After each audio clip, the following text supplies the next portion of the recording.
Number 8. The praying mantis. The praying mantis doesn't just merely survive without a head for a short period of time. In certain specific situations, losing the head actually increases the success rate of its reproductive outcome. During the mating process, the female may bite off the male's head. This does not happen in every single mating encounter, but it occurs frequently enough in the wild to become a part of the species' biological characteristics rather than a random accident. When that happens, the male's body does not stop at all. It continues to perform the mating behavior under the complete control of neural circuits located entirely outside the brain. In insects, most of the control over movement and reproductive behavior is handled by ganglia running along the body, especially in the abdominal region. Therefore, even without a head, this process still goes on continuously. The more critical point lies in what the head was doing before it was removed. The brain does not only control movement, but also regulates the entire reproductive process. In the mantis, neural circuits in the head actively limit the amount of sperm released during mating. This system is designed based on the assumption that the male might mate again, so it holds back a portion of energy instead of using everything all at once. When the head is severed, this control completely disappears. The inhibition is no longer present, and the body's nervous system immediately releases all reproductive material right away. The very event that is supposed to end a process actually helps complete it more efficiently. This is not survival in the conventional sense, as the male will not live long afterward. But biologically speaking, survival is not measured by lifespan but by successful reproduction. In that context, the headless body demonstrates a significantly better efficiency. Feeding becomes meaningless at this point since the male is no longer hunting or maintaining its life. All resources are concentrated on a single outcome of preserving the lineage, which defines this entire system. For humans, this behavior has no direct impact, but it reshapes the understanding of control in biology. It proves that critical behaviors can exist independently outside the brain and are distributed throughout the body to continue operating effectively. Number 7. Elysia marginata. The sea slug Elysia marginata does not merely survive when its body is damaged. It actively abandons its entire torso. In laboratory observations, scientists witnessed this individual completely separate its own head from the rest of its body voluntarily, rather than as a reaction to injury or a predator. After separation, the head continues to crawl forward. Initially, the discarded old body contains the heart, most of the internal organs, and the majority of the animal's mass, but it cannot recover and slowly dies. Conversely, the head sustains life. Within just a few hours, it begins feeding again. This seems impossible because at that moment, the head lacks a heart, a circulatory system, or a complete digestive structure. The secret lies in its unique energy endosymbiosis capability. This species consumes algae and retains the live chloroplasts within its own cells, allowing the body to perform chlorophyll photosynthesis. Even without a complete internal organ system, the independent head still generates enough energy from light to maintain basic functions. Over the next several days, cells begin to reconstruct the structure, new tissues form, and internal organs reappear. Within just a few weeks, an entirely new body is regenerated from the head alone, including the heart and the digestive system. The old body is permanently discarded, turning this into a process of total system replacement rather than conventional repair. Following regeneration, reproductive and growth functions return to normal. The animal can hunt, lay eggs, and continue its biological cycle again. The cause of this extreme behavior is identified as checking and eliminating parasites. When the body becomes too heavily infested with parasites, the sea slug chooses to shed the old system to reboot from scratch. For biological research, this mechanism breaks conventional limits of life. While most animals would die if they lost a small part of their body, this creature discards nearly all of it and uses a temporary photosynthetic mechanism as a scaffold to rebuild the central structure.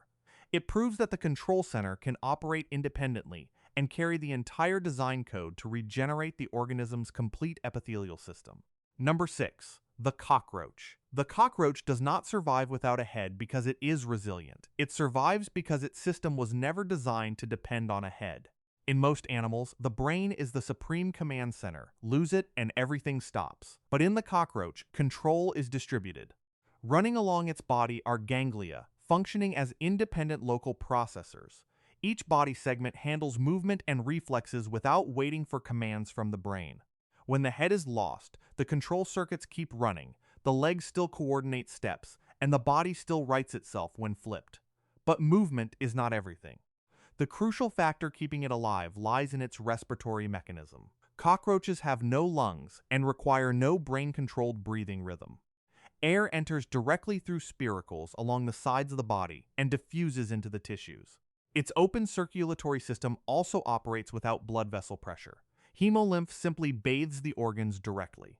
When the neck is severed, the wound clots rapidly to prevent fluid loss. No core survival function shuts down immediately. The cockroach does not die from the injury, it dies from resource depletion. Without a mouth, it cannot drink and will die of dehydration after a few weeks. Even the severed head does not experience immediate clinical death. Its antennae still move when touched due to the distributed neural structure. This is not a broken body, but an entirely different system design philosophy. Humans study this mechanism to build robots capable of continuing operations even when partially destroyed. For the cockroach, survival is not measured by bodily integrity, but by maintaining the minimum functions of independent modules. Losing its head is not a fatal accident. It is merely the removal of a non-urgent component in a system already programmed to operate in a decentralized manner from the very beginning. Number 5. The blowfly. The blowfly does not need its brain to coordinate movement. In fact, it was never built to depend on it for that. In most animals, the brain processes sensory input and then sends commands to the body. But in this fly, the control system is split. The brain handles vision, smell, and decision-making. Movement, however, is delegated entirely to the thorax. Inside the thoracic segments are neural circuits, ganglia, that contain complete pre-coded movement programs: walking, wing beats, grooming. These are not improvised actions. They are pre-coded sequences that run independently once triggered. Therefore, when the head is removed, those programs do not stop. A headless blowfly can still walk, maintain balance, and even perform grooming behavior in the exact correct sequence. It cleans its legs methodically, using the right limbs, in the right order, at the right angles, without seeing anything and without processing information. The instructions are already stored within the body. Even flight is partially preserved.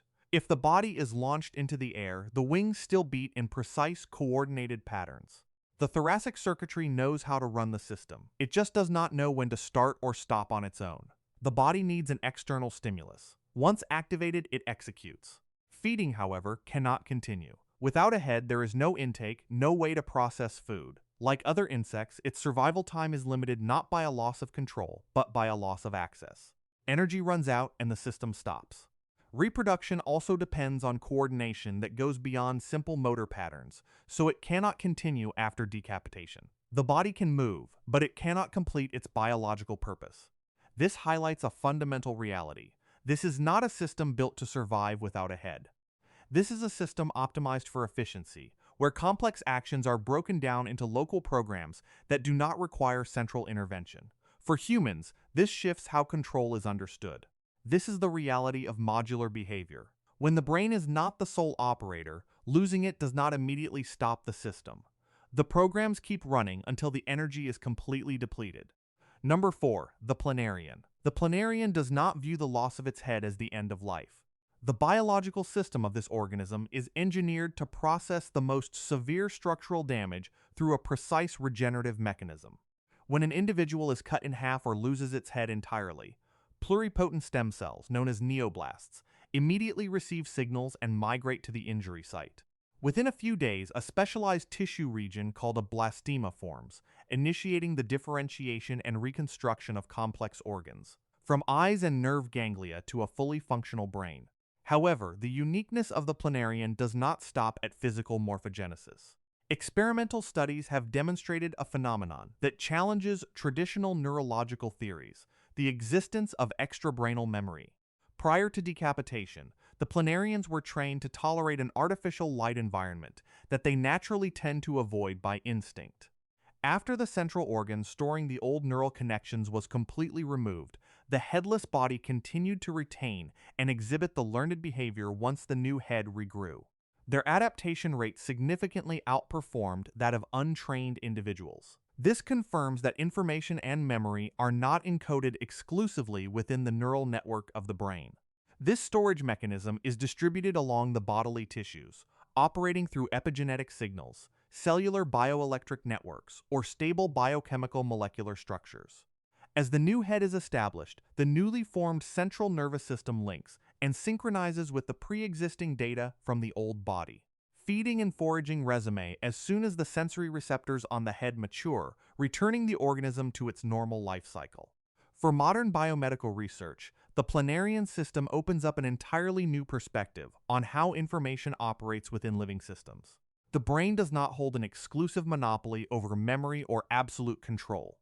It is merely a processing interface for a distributed storage system, where every small fragment carries the code to reconstruct both the physical form and the prior cognition. Number 3. The hydra. The hydra does not treat losing its head as a catastrophe. It treats that injury as a temporary rearrangement of order. The body of this tiny freshwater organism has a simple tubular structure with a ring of sensory tentacles at the top. But unlike most other animals, the cellular structure of the hydra is never fixed. Its cells are constantly renewing, constantly shifting positions, and changing identities. When the head is removed, the system does not proceed to build a new structure from the ruins. Instead, it executes a comprehensive reshaping within hours to days. The remaining tissues automatically begin to reassign roles. Cells that originally belonged to the middle column now receive signals to transform into head cells. This process is precisely directed by a map of intracellular chemical gradients, which clearly defines where the top and bottom of the body should be. This core signal activates a metabolic pathway that typically only appears during the embryonic development stage in higher animals. But in the hydra, that switch is never turned off. The instructions for building a head are always in a state of readiness. As a result, any fragment of the body, as long as it contains enough information about the chemical concentration gradient, can restructure itself into a complete organism. This is not ordinary growth or tail regeneration. This is repatterning. The system does not wait to create new material. It immediately repurposes what it already possesses. Once the head structure is complete, feeding functions are instantly restored. Tentacles develop, actively capturing prey and bringing it to the mouth. The entire system operates smoothly, as if no interruption had ever occurred. The process of asexual reproduction by budding continues to take place from the body column. The survival of the hydra does not depend on protecting a fixed morphology, but on maintaining the code of the pattern. For humans, this organism is entirely harmless. But its biology subverts the core assumption that losing the central head authority is irreversible. The identity of the hydra is not tied to a specific part. It is tied to a distributed system of signals, which can recreate any part anywhere whenever needed. Number 2. The rattlesnake. The rattlesnake's post-mortem reflex mechanism does not depend on awareness or life. When a rattlesnake is decapitated, its nervous system does not immediately power down like that of a mammal. It disassembles into independently operating modules.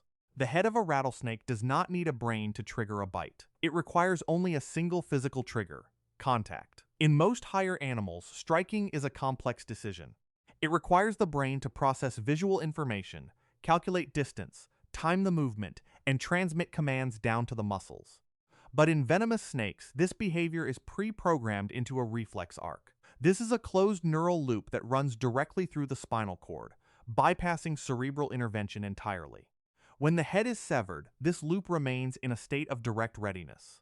If any object touches the mouth area or triggers the heat sensors in the loreal pits of the detached head, the sensory input travels straight to local neural circuits and triggers the jaw muscles to close instantly.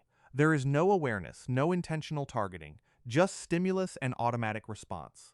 The dangerous nature of this system lies in the independent venom delivery mechanism. In a living snake, the brain regulates the amount of venom injected into a target depending on the situation: defensive strike, hunting strike, or warning strike. Without the brain, this regulatory control completely disappears. A severed rattlesnake head will release its entire reserve of venom from the venom glands all at once when it bites. Because snakes are ectothermic animals, their metabolic rate is very slow. Their tissue and nerve cells can maintain function for hours without oxygen from the circulatory system. For humans, this is a real threat. Many individuals have been severely envenomated due to carelessly handling a snake's head after decapitation. This reflex is not aimed at long-term survival, as the snake is already dead. It is the residual function of a biological mechanism optimized to react instantly to threats. That system only stops when the cells run out of energy completely. The brain is not a necessary condition to execute the species' most dangerous action. It stands as proof that a decentralized biological design can maintain deadly efficiency even when the control center has been destroyed. Number 1. The octopus. The nervous system of an octopus does not operate the way we typically think a living organism should. The central brain located in the head dies when severely damaged, bringing about the end of the entire individual. But what happens afterward in the remaining part of the body, specifically the arms, opens a completely different chapter on the concept of biological control.